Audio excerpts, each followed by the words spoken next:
Okay, There are ghosts in Reverend Carol Pickett's closet, 95 to be exact. But this is part of the tapes. That's the number of inmates put to death while he was chaplain at the Texas State Execution Chamber in Huntsville. I made the tapes in the next day or the next night to get it all out.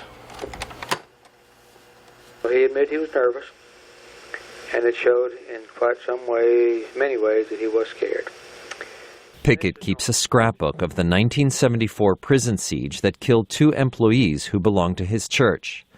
He was a Presbyterian minister and was already prison chaplain when Texas reinstated executions in 1982.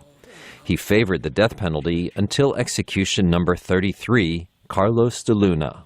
He was a baby face. He had big eyes, big brown eyes, and he was innocent.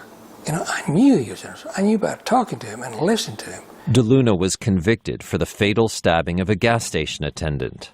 But Pickett believes it was a case of mistaken identity. And while he promised De Luna his death would be painless, it was far from that. Carlos, it was horrible. You know, I couldn't sleep for days and days.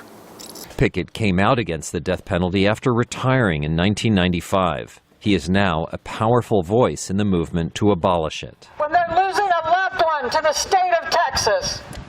Protesters like Gloria Rubach and relatives of a convict being put to death here wait outside the Huntsville death house where Pickett worked. The clock shows the wrong time, but inside, the execution is being carried out like clockwork. This video provided by the Texas Department of Criminal Justice shows the execution chamber where a condemned inmate is strapped down. At 6 p.m., if there's no last-minute injunction, a lethal injection is administered. There were massive protests right here in front of the death house back when Reverend Pickett attended his first execution. Now, the death of number 505, Arturo Diaz, draws only a committed core of anti-death penalty activists, including a group from a local Catholic church. You're opposed to it because innocent people are killed, and they are.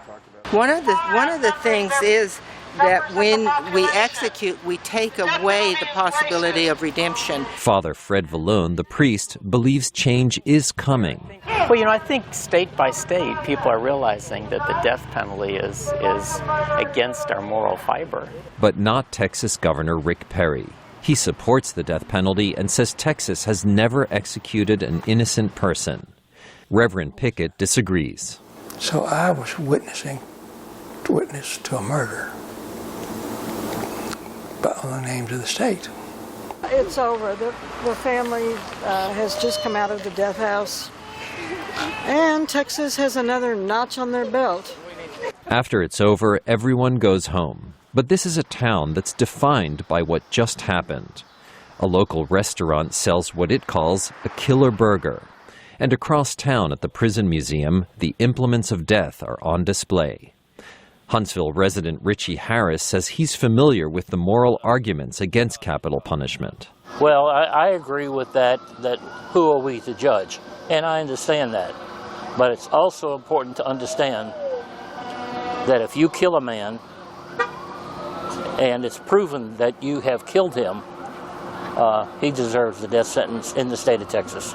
Harris and his family are a few blocks from the death house. They came to see a high school parade. It has only been about an hour since the execution, and this could be virtually any town in America if it weren't its death penalty capital. Jerome Socolovsky, VOA News, Huntsville, Texas.